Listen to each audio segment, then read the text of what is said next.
Since 1887, the Stonington Free Library has been a center for knowledge, ideas, creativity, and entertainment. It is a comfortable and welcoming community space for the town of Stonington, Connecticut, where all ages can explore, discover, gather, and learn within a building of distinctive and unique architecture. This video program is an evolution to expand the offerings of the library to share directly in your home or organization. Welcome to the Sunday evening lecture series made available to you by the Stonington Free Library.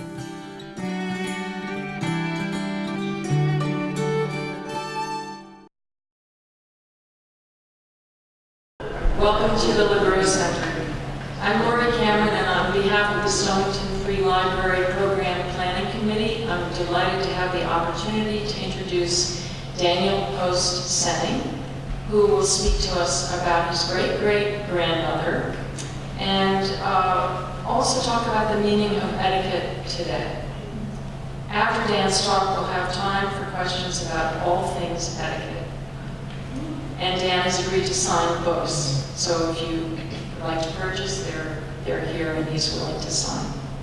Before we begin, just a reminder about our next event at the Library Center, which will be on Sunday, September the 8th at 5 o'clock. Tolly Boatwright, whom I'm sure many of you know, will be talking about imperial women in Roman times. That will be 5 o'clock on Sunday, September the 8th. Finally, please silence your cell phones. Daniel Post Senning is a primary spokesperson for the Emily Post Institute. He is the author of Manners in a Digital World, Living Well Online, and co-author of Emily Post's Etiquette, the 19th edition, and the Etiquette Advantage in Business, 3rd edition. He's appeared on the Today Show, History Channel, ESPN, and Better TV. He's contributed to the Huffington Post and has been interviewed by the New York Times, Slate, Esquire, GQ, Glamour, Time Magazine, and the Wall Street Journal. Sometime back in the year 2000, when I was teaching in the Department of Theater and Dance at Pomona College, a young man appeared at my office door. A recent graduate with a degree in molecular biology and a founder of the college's organic farm, he was inquiring about the possibility of expanding his horizons by becoming a serious student of dance. I thought, how curious, but why not? Over the next several years, he developed into a skilled and uniquely expressive performer and played a central role in the touring group that I directed at the time. Traveling around the Los Angeles area, performing in many venues in New York City and throughout New England, I always admired the way that Dan transitioned with such ease from place to place and from person to person. He could talk to, and did talk to, everyone. Strangers, old and young, audience members of all shapes and sizes, homeless people, all with the same genuine interest and respectful curiosity. It was effortless, meaningful engagement. And I always thought, what is that? What is it that he has? Is it just good plain, old-fashioned parenting? Is it the Emily Post gene? Maybe both. Perhaps today we will find out. Please join me in welcoming Daniel Post Senning.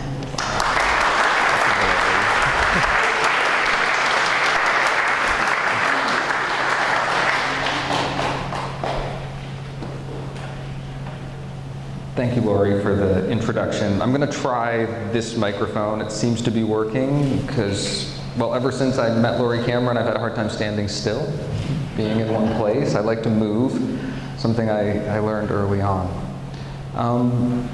I always like to start off by saying welcome to everyone who's here. It's my pleasure to be here with you today. It's really good to be here representing Emily Post and Etiquette, and I thank you for your interest, for taking time on a beautiful, sunny Sunday afternoon to share your attention with me.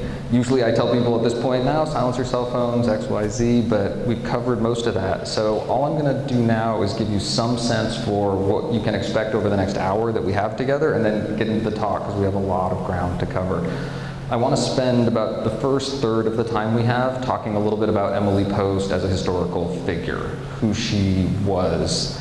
I then want to transition to talk a little bit about etiquette, the way we approach etiquette today at the Emily Post Institute. I think of this as concept and context work. And then we'll be running out of time, but I want to talk about key manners, some particular behaviors and courtesies that have remained relevant for generations.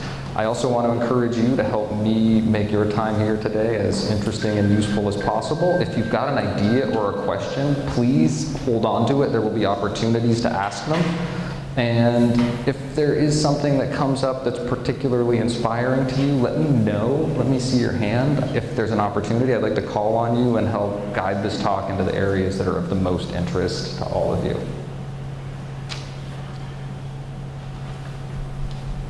Before I color your impressions too much, before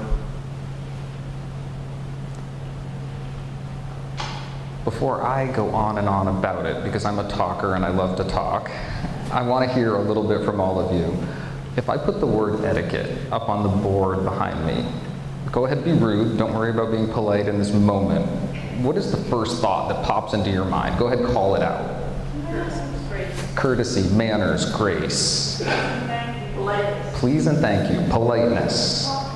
Thoughtfulness. Thoughtfulness again. Keep them coming. Respect. Not the president.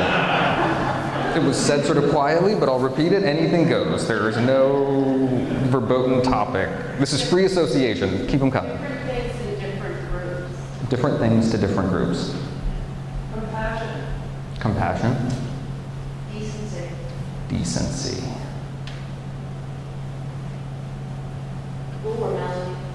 Rulers. Rules. Okay. Louis XIV. Usually I have to do the etymology of the word, but yeah. We're tiptoeing up to something with rules. Grace, expectation, behavior, context, compliance, how to behave.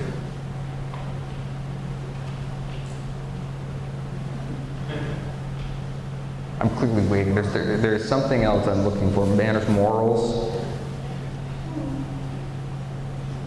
Such a thoughtful room, such a courteous room.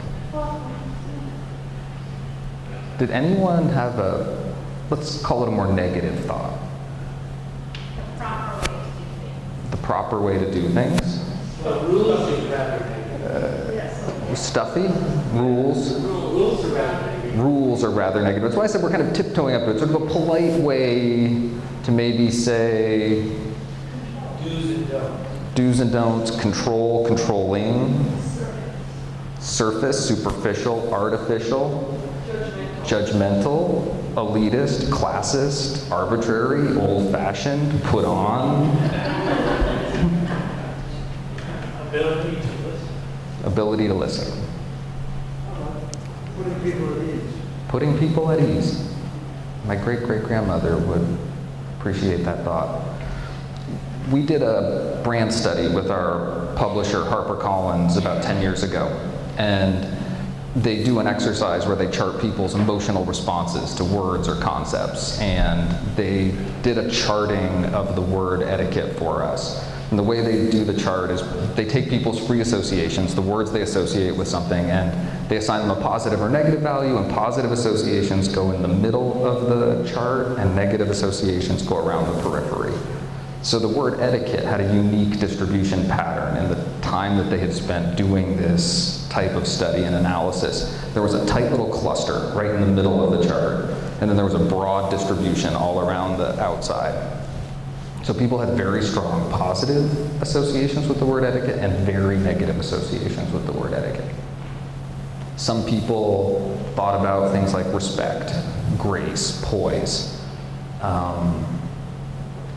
a person in their life that was really significant or meaningful to them. My mother, my grandmother, an aunt, or someone who exposed us to something that we really found value in. Other people remembered an experience that was really painful. They remembered feeling excluded, judged, out of place, like they didn't know what to do.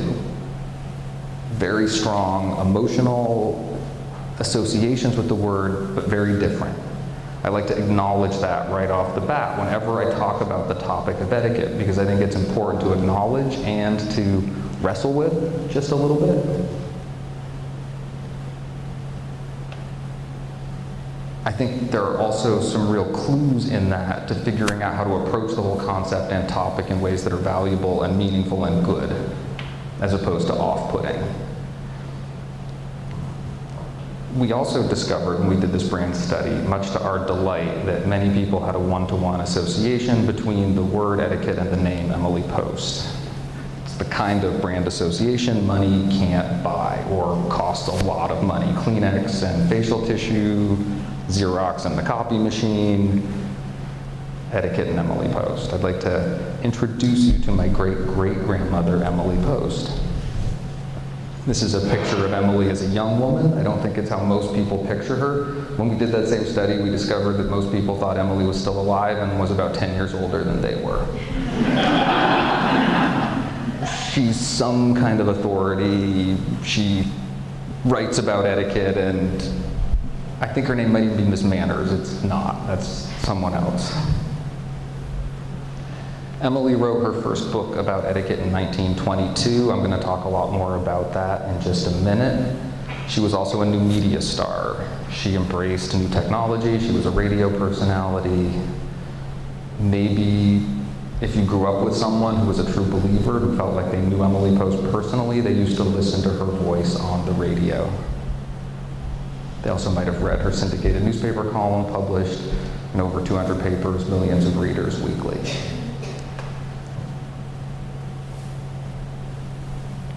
Here's a picture of Emily, I think how more people might picture her. Maternal, matronly, with her great-grandsons. This is Alan and Billy Post. We have some relatives of Alan in the room here today. I won't call them out, but I wanted to tell you that that is my Uncle Alan, their cousin, with Emily at their summer home in Martha's Vineyard. I use this picture to introduce one of my favorite Emily Post quotes. Emily said about etiquette, etiquette is not some rigid code of manners. Anytime two people come together and their behavior affects one another, you have etiquette. I love this idea. My cousin Anna, who taught me how to give these talks 10 years ago when I first started working for the Emily Post Institute, calls this the good news slide. The good news is there is no way we could talk about all of the manners that are in that 700-page book over there. It would be an exercise in futility. But we can talk about the beating heart of good etiquette, what it means fundamentally. Emily had a clarity of vision when she thought about how people should behave. And her idea was that you treated other people well, that you put their ease and their comfort ahead of your own. People matter, relationships matter. None of us live in isolation, it would be impossible. The web of human connection that supports us all is maybe the most important thing in our lives. And how we support that web of human connection, how we interact intelligently in that social web that supports all of us is the heart of good etiquette. There's always room to improve. There's always room to be a better participant. Etiquette's not something you know, it's something you practice. When I'm presenting professionally, when I'm talking to business groups, this is where I say, I'm going to talk a lot about why business etiquette's important, how it can affect your business positively, but what's important to me is that you can answer the question for yourself of why this is important. And I ask people to think about the people in their lives that matter to them. Those people are why etiquette's important. How you treat those people, how you hold yourself accountable for how you treat those people. Let's step back in time for a minute. I want to introduce you to Emily's father. This is a man named Bruce Price. Bruce Price was an architect of some note. He started off his career in Baltimore, but he moved his young family to New York pretty early in his career. There were 3 signature projects that I think tell a real story about Bruce Price that I want to share with you. His first big commission in New York was a development called Tuxedo Park, a little men's sartorial history question. What came first, the tuxedo or Tuxedo Park? Tuxedo Park, the home of the tuxedo. One of the first planned residential developments outside New York City. Pierre Lolliard, a tobacco baron, built a set of cottages, summer cottages. People could escape the city, sound familiar? Enjoy fresh air in the summertime. There was a lake. The Native American name for the lake, Pawtuxedo, was shortened to Tuxedo for Tuxedo Park. The home of the tuxedo, the origin of the word tuxedo is a Native American word. The tuxedo was a tailless dinner jacket. American industrialists were copying a fashion made popular by the informal King of England at the time, who didn't always like to get dressed for dinner. When they wore this tailless jacket out, people referred to it as a tuxedo jacket, a jacket like the men from Tuxedo wear. America's great contribution to global formal wear started off as an informal option for dinner. Etiquette's a moving target. It changes and evolves.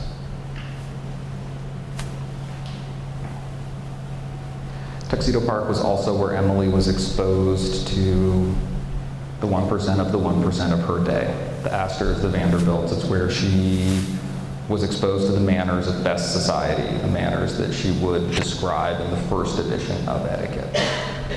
Second building I want to show you is the American Surety Building. If you find yourself on Broadway, Lower Manhattan, between Wall Street and Pine, take a look at the Trinity Church. Turn around, you're looking at the American Surety Building. That's Bruce Price.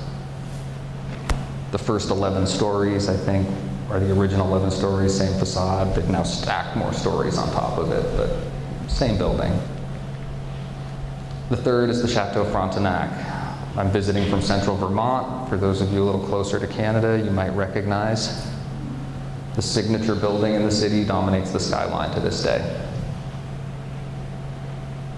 Bruce Price was an architect of some note, didn't have a signature style. He wasn't a Geary or a Wright. You couldn't point to his use of material or line in a way that defined a style. I think that Bruce Price's style is best described as having an innate sense for appropriate use, relating form to function. Emily was incredibly close with her father. She was a daddy's girl. She was an only child. If she was a man, there's no question she would have been an architect. I think of her as a social architect. She applied her rich intellectual inheritance to her area of agency, the social sphere. Her sense of right use, function, and proportionality were inheritances from her father that served her very well when her writing career began to flourish. A little more about Emily. She was born in 1872, moved to New York. This is a picture of her at about age 20, around the time of her coming out. She was presented to society in 91. It was a successful presentation, at least by some standards. She was married in 92, started a family, had 2 sons, went through a scandalous divorce about 10 years later. Her husband was caught in a tawdry affair. Come ask me about the details when we're hanging out over books afterwards, but there was extortion, there was bribery, there were arrests. The scandal climbed through the ranks of New York society. People much wealthier and more influential than the Posts were involved, but they got it started. And when it was all over, Emily asked for a divorce. She wrote to support herself and her children from that point forward. Emily was a working woman, she was a career woman. She never remarried. She never wanted to restrike the domestic bargain that had been so unsatisfying for her the first time. When we start looking at a history of Emily's publishing, she began with romance novels. They weren't very good.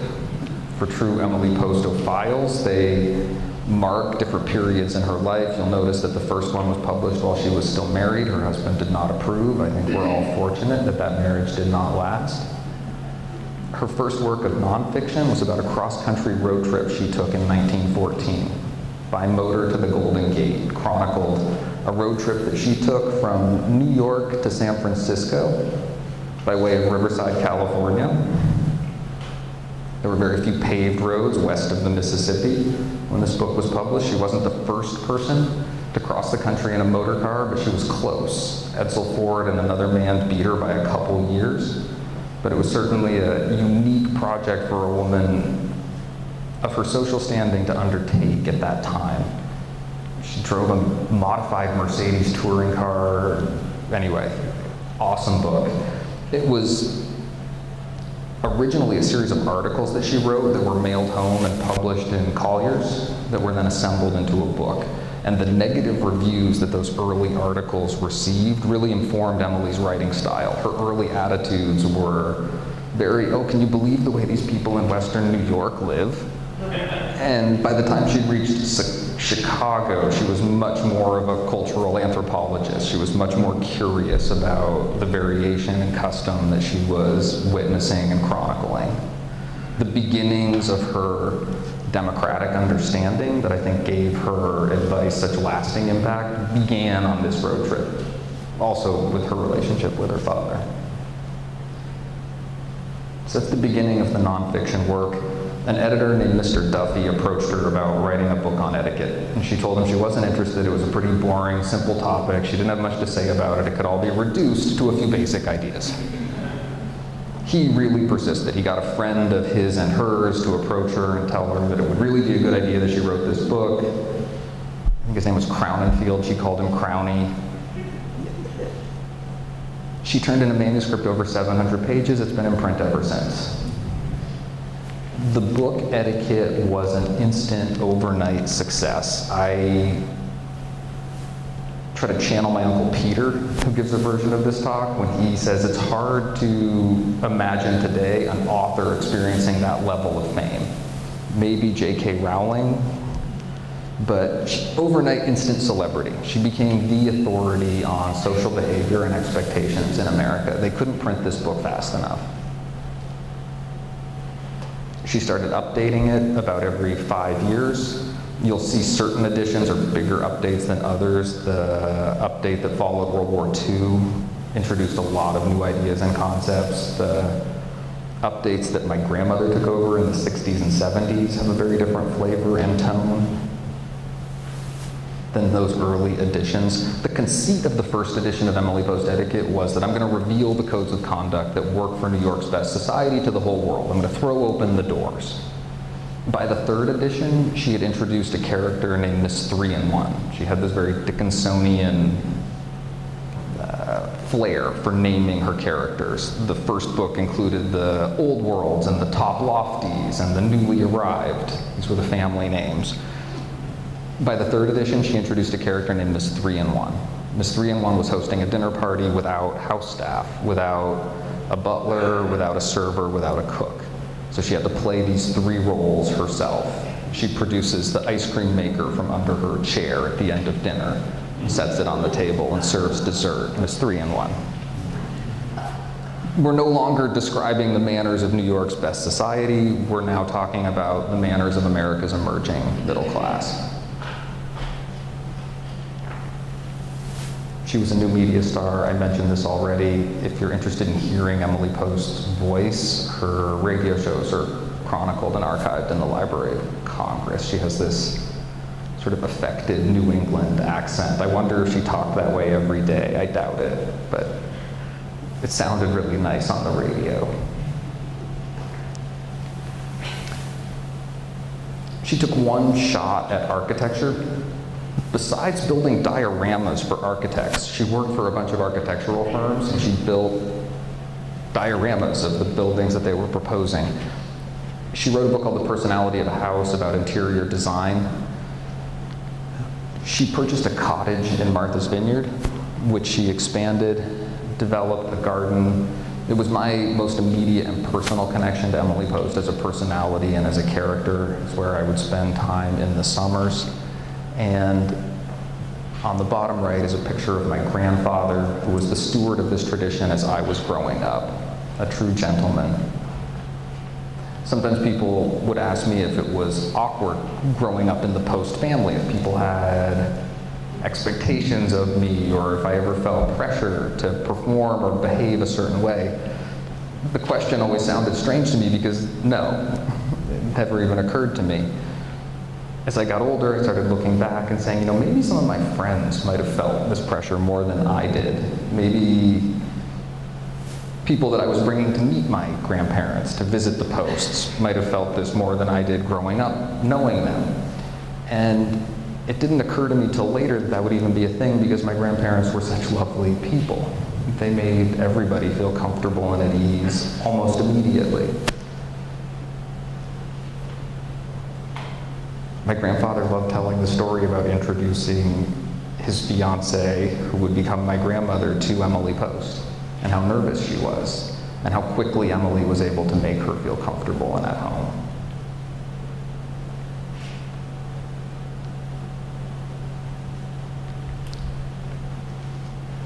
I joined the Institute about 10 years ago, about 30 years before I thought I would.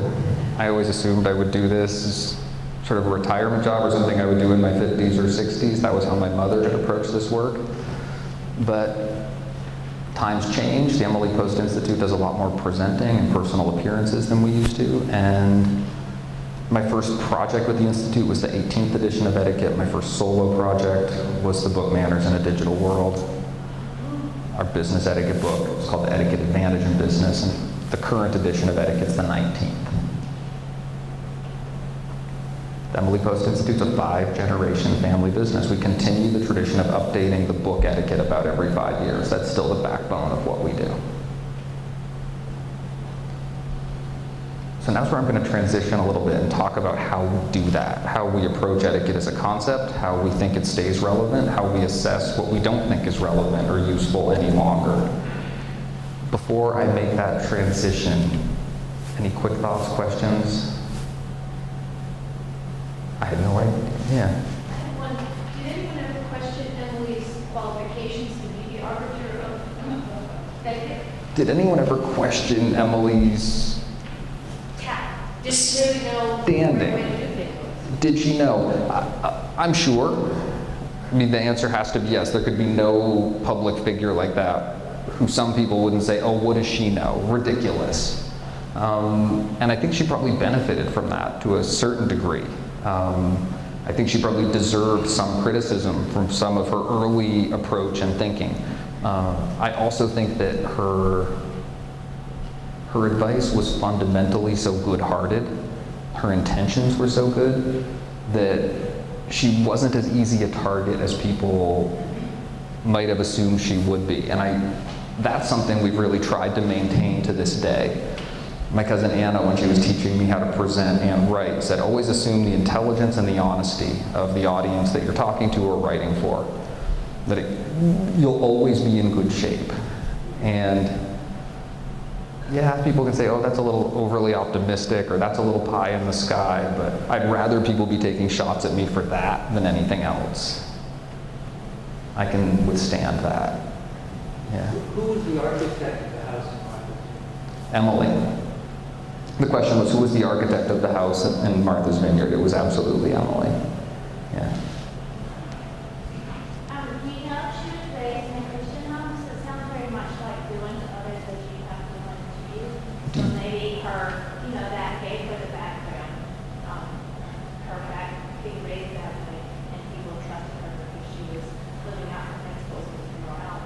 Question, do you know if she was raised in a Christian home? It sounds like a golden rule concept. Do unto others as you'd have them do unto you. The direct answer to your question is she was raised in the New England Protestant congregational tradition. although her mother was more religious than her father.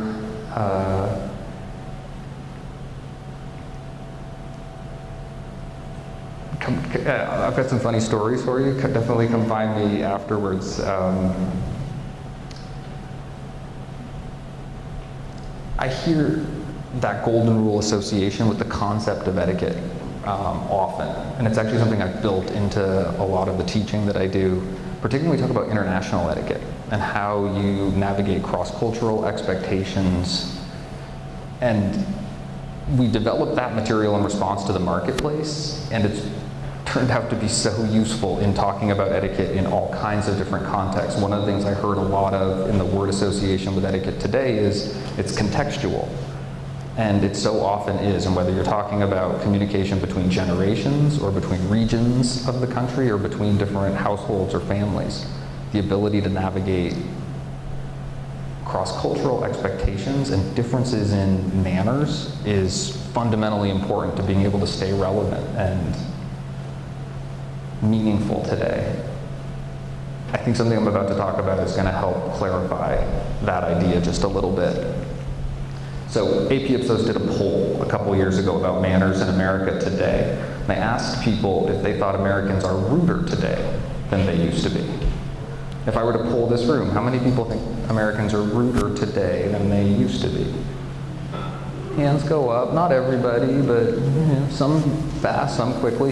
About 70% of people are going to answer this affirmatively, and this is bore out whatever room I'm talking to. Little secret, we've been doing this 5 generations. Every generation perceives this to be true. Witnesses the changes in manners that occur over a lifetime and thinks the state of manners are in decline. I think it's a pendulum that swings. Manners fall out of fashion as they lose their utility and new manners emerge. This is a moving target. Maybe the challenges we're facing today are greater than previous generations faced. Maybe technology, the speed of communication, technological development is putting strain on our social structures in ways that previous generations didn't experience. So AP Ipsos asked a question about a particular kind of rudeness related to this. I said, on a frequent or occasional basis, do you encounter people using their cell phones rudely?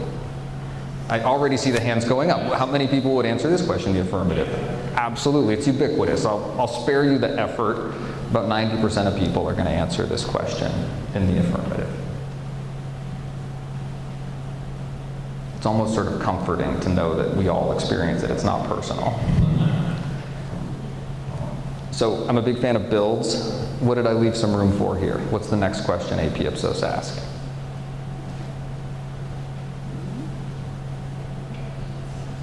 Are you ruder than you used to be? Thank you. Are you ruder than they used to be? It's not the reverse of the first question, it's the reverse of the second. Have you used your cell phone in a rude or annoying manner recently? Show of hands? Yeah, not as quick to throw them up, right? What percentage of people do you think answered this in the affirmative? 25, 60, 35. It's closer to 10, 8%. Laughably improbable. Lack of self-awareness. Already, so what's the moral of the story? What's the story the numbers are telling us? Oh, 8% of the population is so bad that they're responsible for the bad behavior the rest of us are experiencing. Not likely. People's perception of others is different than perception of themselves. People's perception of others is different than their perception of themselves, absolutely. There's a question of perception that's really important when we're talking about etiquette. What else? There's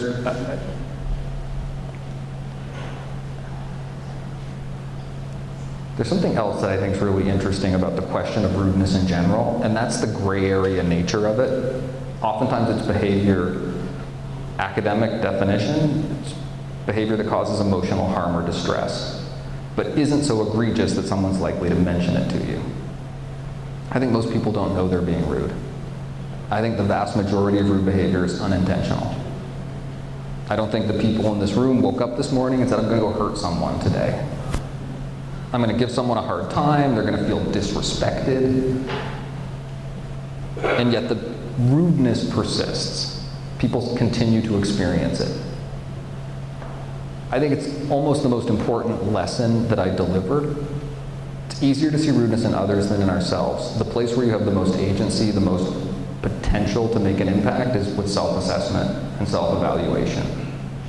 Etiquette is a powerful tool when used as a tool for self-reflection and improvement. It becomes functionally almost useless when you're using it to judge or assess other people.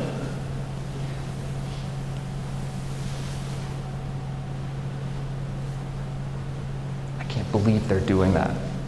Things my mother used to tell me that she didn't actually tell me, but I call them things my mother told me when I'm presenting. You point a finger at someone else, there's 3 fingers pointing back at you. Every time you start to feel a little aggrieved at someone else's bad behavior, it's an opportune moment for a little self-reflection.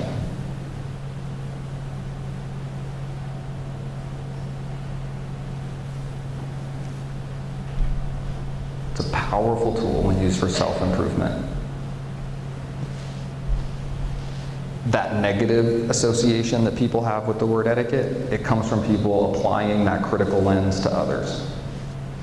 They don't fit, they don't belong, I can't believe they're doing that. Instead of saying, how can I make that person feel more comfortable here? What can I do to put that person at ease? How can I respond with grace and poise to someone treating me rudely?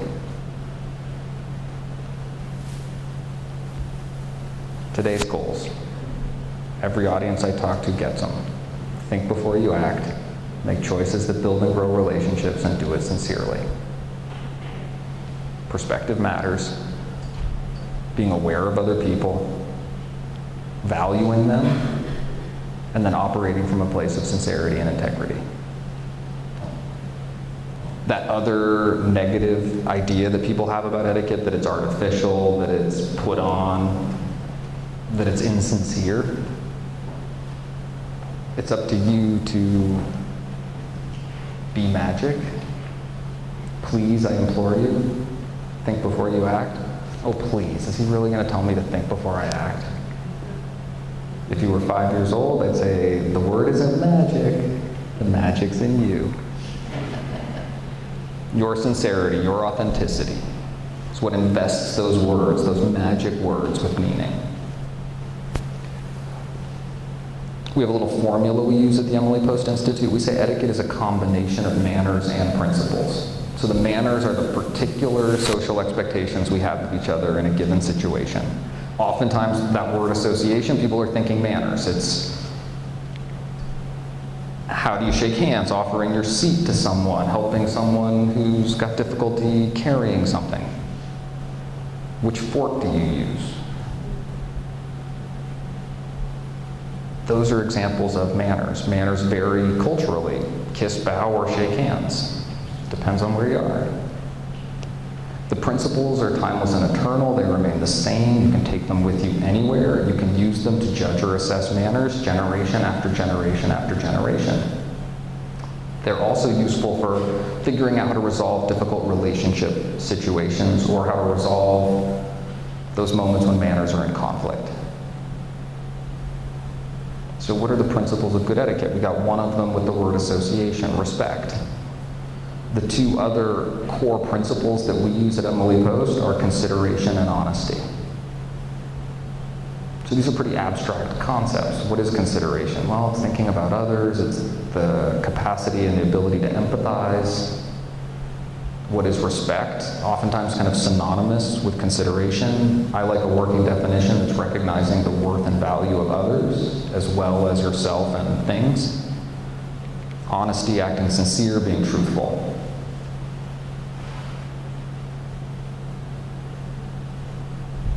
What does considerate, respectful behavior look like?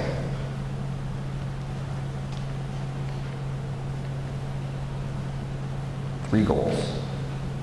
Your behaviors illustrate your core values and principles. So good manners, ideally, are the expression of core principles or values: consideration, respect, and honesty. I'll ask a smarty pants in the room to write me the calculus equation. Etiquette equals manners derived from principles. I've had a couple people take pretty decent shots at it.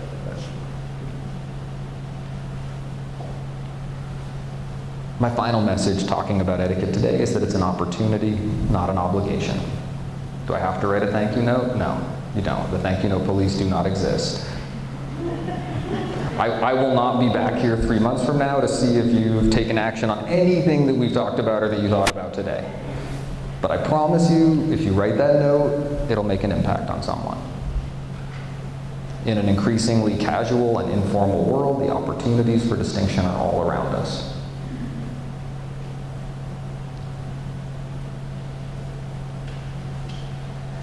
Approaching this material through the lens of opportunity also makes it easier to do. Hey, I could write a thank you note. You might actually do it. Oh, I should write a thank you note for that. Not as likely. Manners old and new. I'm going to do this really quickly because I want to leave 10 minutes for Q&A and discussion at the end of our talk. If we were to go back to the 1922 edition, if I brought a replica of it today, which manners in that book do you think look the most similar to the manners in the 19th edition that's here today? Clothing. I heard clothing. That's not right. I heard someone shout out dining. That is absolutely correct. The way that Emily would describe eating with a knife and fork is pretty much identical to the way we describe it today. I'll also tell you that I've been telling people that for a while, and I said, I should really go check up on that in the spirit of honesty. And I couldn't find any instruction on how to use a knife and fork in Emily's original edition of etiquette. You know what she talks about in the dining chapter? How to behave as a good host or a good guest. It's all about social interactions. It's all about relationships at the dinner table. How you greet people, who sits next to who, when you turn the table as a hostess so that everybody stops talking to the person on one side and starts talking to the person on the other. But these were the considerations in Emily's day. You know where I found how you eat with a knife and a fork? It was there, and it was the same as our current edition. It was in the appendix. It was called Etiquette Kindergarten. I know. I loved that, yeah. Essentially etiquette for dummies, yeah. It was assumed that you knew that, and the interesting thing about dining etiquette was how you interacted and related at the table. The focus is always on the relationships.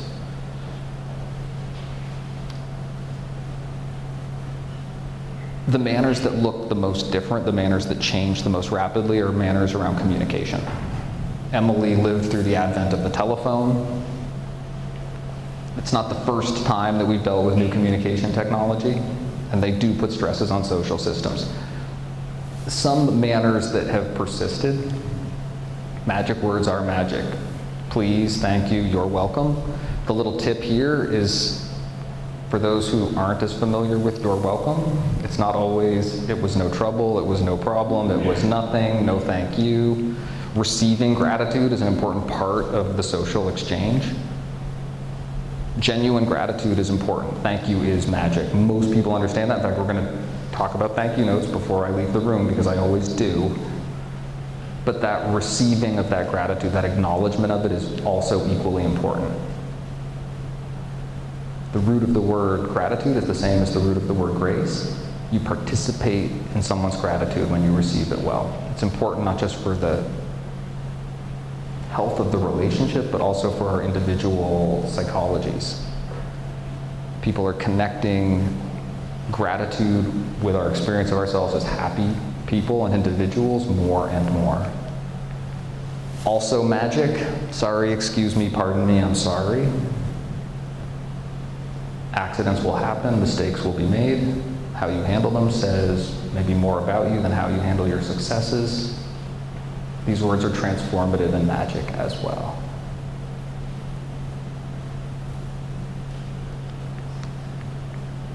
Introductions, the original social networking skill. I imagine most people in this room would navigate this pretty well, but I like to be specific and clear about it, introducing people to each other. It's one of the most important social skills for business, but it's also important socially. You could try to remember a lot of hierarchies or diplomatic protocols. The easiest thing to do is address the person that you want to honor first. Usually that's the guest, the visitor, or the outsider. If there's no guest, visitor, or outsider, you're going to go with organizational hierarchy. If there is no organizational hierarchy, you're going to respect elders. Mr. Guest, I'd like to introduce our senior account representative, Ms. Janice Smith, to you. Such a pleasure to meet you. Please call me Jane.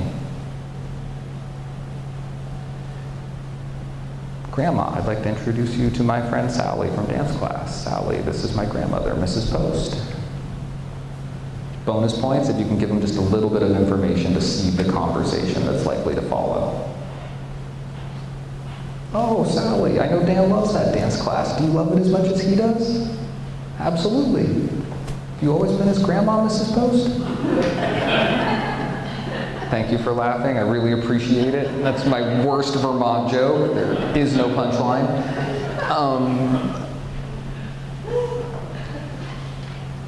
In that more kind of informal introduction, you're still going to give each person the title they need to address the other. It doesn't do Sally any good to be grandma. She needs to know this is Mrs. Post. The two you will often drift up into the sentence. You've now inverted the order of introduction. Don't worry about it. If you've addressed the person that you want to honor first, you're still going to be in pretty good shape. But if you want to get the order of introduction technically correct, hold the two you till the end of the sentence. Once upon a time, we presented people to other people. It was a really formal process. We don't say I present any longer. This is a way to kind of retain some of the formality of that previous process in a more informal way. Conversation concepts. After the introduction, the relationship continues, ideally, with some pleasant conversation. The most pleasant and safe conversation is well organized. What is the first tier of any good conversation? You can talk about these things anytime, anywhere, with anybody. Yeah. Safe topics, sports, the weather, pop culture. I know, a murmur in the room. What's not safe? What's not safe? Safe topics don't need to be boring. Particle physics, the opera, your passion for fly fishing, which could be really boring to some people, so be careful, but be interested, you will be more interesting. Cultivate a curiosity about the world that you live in, you will reap rewards from it. Your attendance here tonight tells me you have a natural curiosity about the world. Continue that, please. Tier 2, potentially controversial because people have different and strong feelings about them. What are the classic, not in polite company conversation topics? Politics, religion, yeah, it's pretty much ingrained, right? Dating or your love life.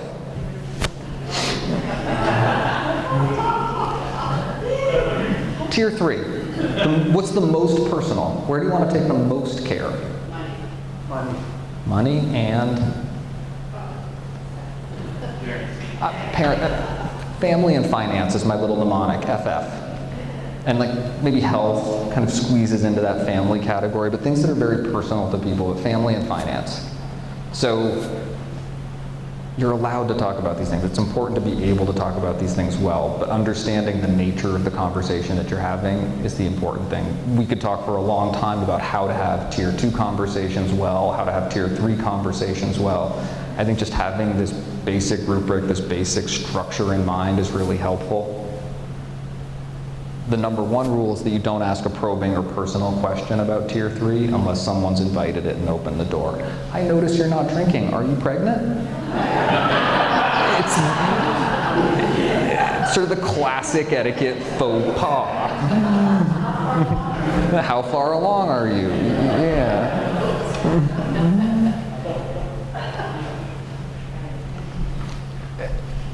Inherent in talking about appropriate conversation is the idea of the public and the private, how you maintain an understanding and awareness of public and private spheres. When you write something down, think of it as the public sphere.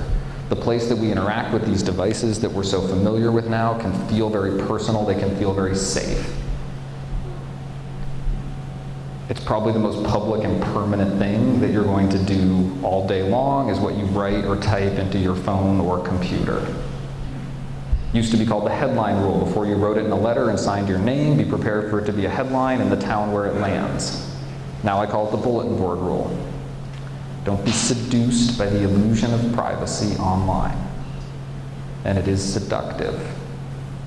Anything you do in the digital sphere has a digital signature that can attach it back to you. You are now at the mercy of anyone with one level of technical knowledge greater than yours. That's the teenager in your home that knows how to check browser history. And you're like, what's a browser history? It's the IT person at your work who has access to your email. There's no assumption of privacy.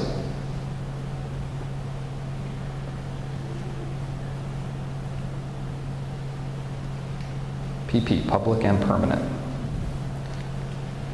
7 manners for the smartphone. Because it was our AP Ipsos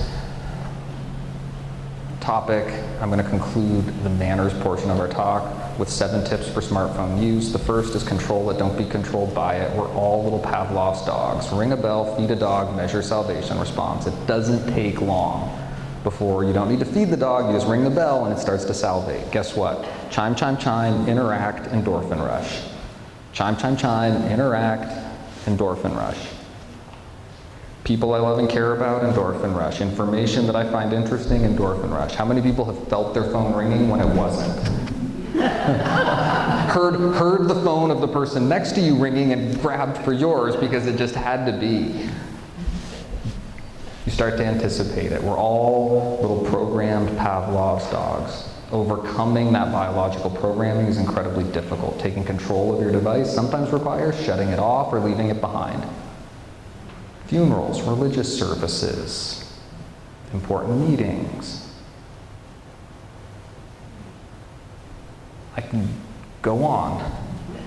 If you are going to leave your device on, if you're going to use it around other people, silence it, move away from them to talk, keep your voice down if you're in crowded areas. Be extra careful at a table where other people are eating a meal. Professionally, I say be careful in meetings as well. Also think about confidentiality. If the phone fell out of your pocket, could the next person who sits down in the taxi cab read your emails? Now, those lock screens are so annoying. Finger at someone else, 3 fingers back at you. Thank you notes, email, phone call, handwritten, email thanks for email favors, phone call thanks for phone call favors, handwritten notes for major relationship milestones, someone's treated you to a meal, they've sent you a gift that you haven't had a chance to thank them for in person.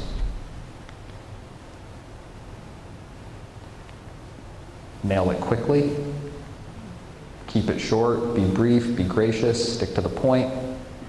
Send one to each person if you meet with several people or there's several people involved.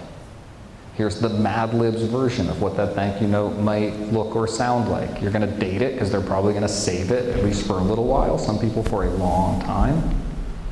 You're going to address them at the top. You're going to address their humanity with a salutation, the most formal, dear Mr. or Mrs. or Ms. so-and-so, but you can descend down a scale of formality pretty quickly. Greetings, hello, hi, just their name, just their initials even, comma, on its own line, thank you so much for XYZ. Second sentence personalizes the note. You make an immediate connection or reference to the thing that you're thanking for. Third sentence is a follow-up action if appropriate. Closing sentence is a repetition of the thanks, and then you sign it with a closing, the most formal being sincerely your name, descending down a scale of formality, all the best regards, warmly, affectionately, yours truly, with love.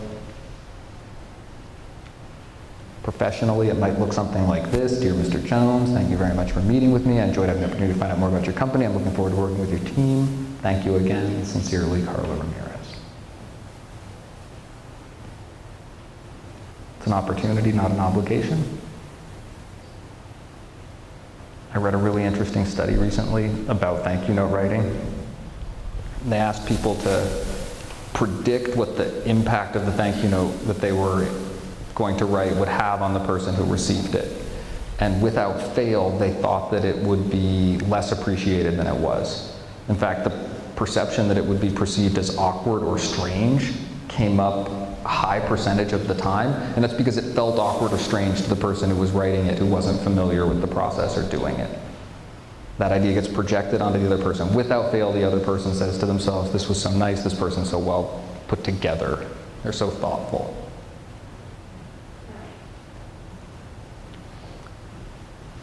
"24/7 courtesy is my reminder to you, my call to action as we conclude our talk,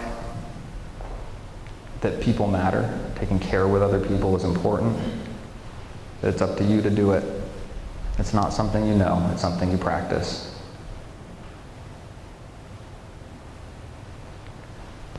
My top 10 table manners and behaviors for business etiquette are on tip cards. If you want to pick them up on your way out the door, you're welcome to them. I want to conclude by thanking you for your time and attention today. I think human attention is a gift, and I thank you for the gift of your attention today. I'm not running off out of here. I pushed up against our time a little bit, but I definitely have some time for some questions or some discussion. If there are thoughts, things that you want to share, or questions that you want to ask, I want to open it up to the room. Maybe we can take just a few. Okay. Yeah, let's start here. My question is in regard to thank yous related to weddings and wedding activities such as bridal showers. Somebody recently informed me that it's appropriate to take up to a year to write a thank you for a wedding gift or a bridal shower gift. What's your thinking on that? I heard recently, this is the question with or thought with request for comment, that you have a year window on thank you notes for shower gifts or wedding gifts. Technically it's up to a year, but I tell people that it's not about meeting the final ultimate deadline, that ideally you want to be getting them out to people within a couple weeks. It can feel like a lot, it can feel like there's a lot going on. They're easier to do the quicker you get them out the door, the more immediate your connection is to the experience of receiving the gift. So that the advice that I give people is, yes, you have up to a year, and I find that advice tends to be given the most to encourage people to still do it. But the best practice is to get them out as within a week or two of receiving them. Yeah. I thought you mentioned context as being important, and I wonder about the whole cell phone use within context. And the reason I say that is I have a group of people who meets every Friday night to see movies and everything, and dinner. And occasionally, our call will come through. We put our phones away, but a call will come through, and we know that that person is either has a difficult son who, has problems with something. So none of us are upset at all when she answers the call. And because we're in a closed space, it would be difficult to get up and move around. We accept the fact that there's a quiet phone call. And to me, that reflects what you say about people are important in relationships. Yeah. So the context, it seems to me, changes rules. Yeah. The comment, and I'll abbreviate a little bit, is that the context really affects what's appropriate in terms of our social expectations. That in some circumstances, taking a call at a dinner table might even be, I don't call it courteous or polite, but not bothersome to anybody, and maybe even more important or polite in some ways. I think that idea of knowing your context, knowing who you're operating with and what their expectations are is fundamentally important. It's one of the real challenges today. Because we do have sort of less formal expectations of each other, oftentimes less structure around the way social interactions are understood. We're being asked to make choices all the time. And that decision-making process, I think, is informed by an awareness of the formalities from which we're departing. So the whole idea of informality implies an awareness of a departure from a more formal behavior. And it starts to give you a way to assess context. So you say to yourself, oh, it's impolite for me not just to take a call at the dinner table, but to take my attention away from these people who I'm spending time with. That we've made time to be here together, and I'm taking my attention elsewhere. So how does the allowance for that to be okay start to emerge? Requires some social intelligence, some awareness that there is a discourtesy, a potential discourtesy from just hopping on your phone.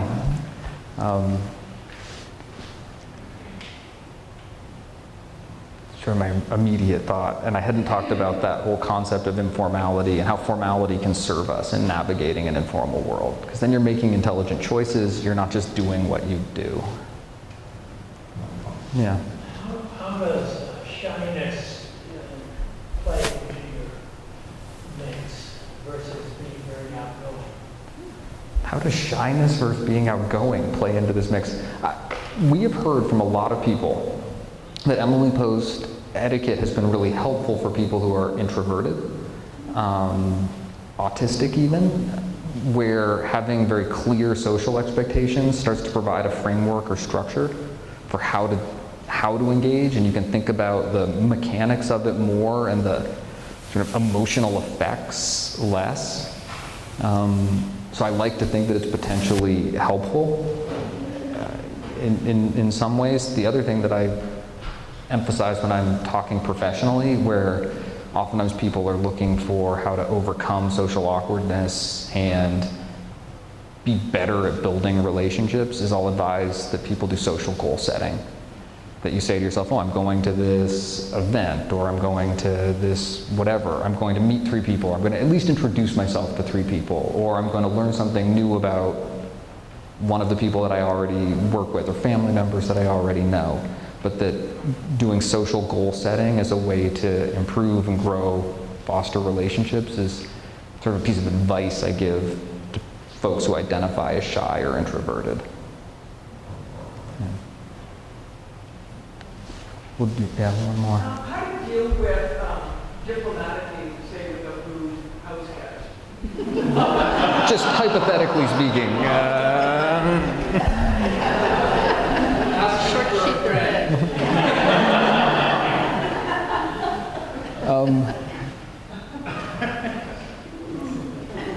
Okay, first rule is always don't stoop. There is no excuse for bad behavior. There's never an allowance or an exception because I've been treated rudely or badly, or this person did this so I can do this. The idea is always that you're going to take that high road because ultimately that's the place you want to operate, the place you want to be. As far as the more immediate question of what you do in those moments, I think it's often useful to say, how would I want to be treated if I was in that situation? Sometimes it's broccoli on the tooth rule. Sometimes you can help someone avoid awkwardness or embarrassment by addressing something that's a little bit awkward or difficult. Other times it's about ignoring that thing because it's going to be gone soon. And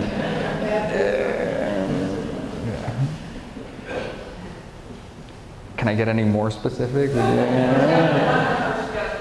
relative stayed with us and then sent me an email with like an Airbnb rating, even though this was a guest of ours. But it was like an Airbnb, and the things fell short. And you just, wow. Yeah. I hear a lot of things. That's a new one.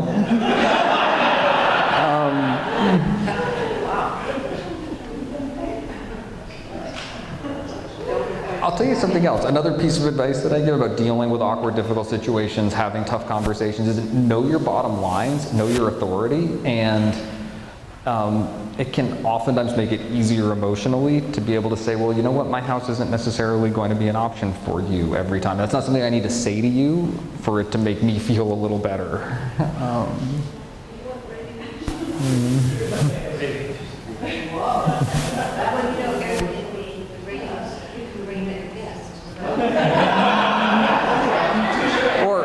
Or you send them the bill for the, but no. Yeah. All right, we're going to do just one more, and if I didn't get to you, please come talk to me afterwards. I'm not rushing away. Yeah. So this is about children, teenagers. I had a wonderful grandmother who always made it fun to have manners. I failed miserably with my own children. I doubt what's it. your advice? I had a wonderful grandmother. I failed miserably with my own children. What's your advice? First of all, I say I seriously doubt it, but you keep it up. You didn't get the question, I'm sorry. I had a wonderful grandmother who made learning manners fun. I enjoyed it. I appreciated it. I don't feel like I've done as good a job with my kids.